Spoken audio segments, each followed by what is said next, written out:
I actually lean towards the executive presence because of what you just said. My experience has been that without and I don't think of executive presence just as I'm very good at or not good at presenting to a C-level person, right? I sort of thought about it in a broader scope, which is relationship building in general. I actually maybe think that would have been a better criteria than just the executive portion. And I say that because, we talked, kind of going back to one of the original questions, teams that are difficult to work with.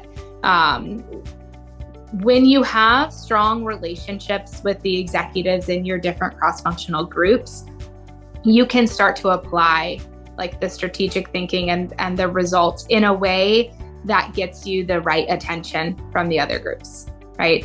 And so that's been my experience. And I actually came from sales ops to marketing ops, so I have a different journey maybe than some others. The dark side.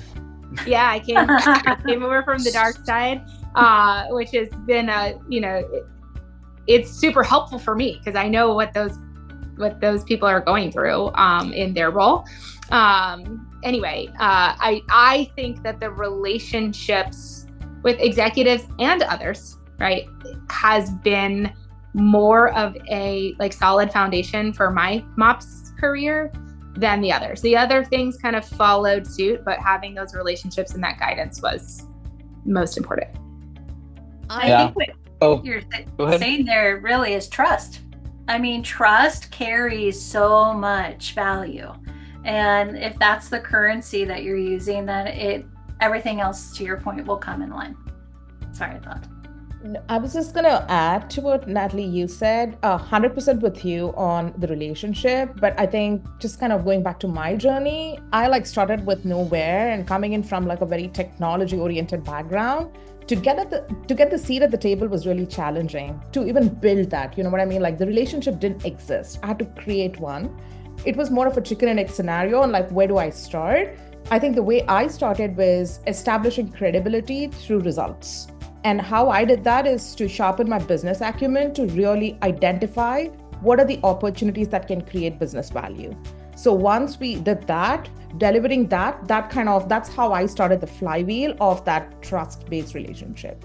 So that's, again, everybody's background is different, but I had no place to start, was really figuring out where do I go, what do I do, how do I start? And this is the path that I chose. And I think that really created that flywheel, as I said, and that built trust, and then more and more started coming. Yeah, I love that flywheel comment because it really is very cyclical, right? There's not just one thing. One leads into the other, and we all of them are a great starting point, but you can't have just one. Exactly. Everybody's path is different. But again, the biggest takeaway for me and what I want to tell the group is really it's self-awareness is really important, and then understand what is going to work in your context, because every organization, team dynamics, your skill sets, partnership, there's a lot of permutation combination here, and there's no straight linear path. So really creating that self-awareness of where you are and where do you need to go, that mapping is going to be very important for you to figure out how do you actually kickstart that.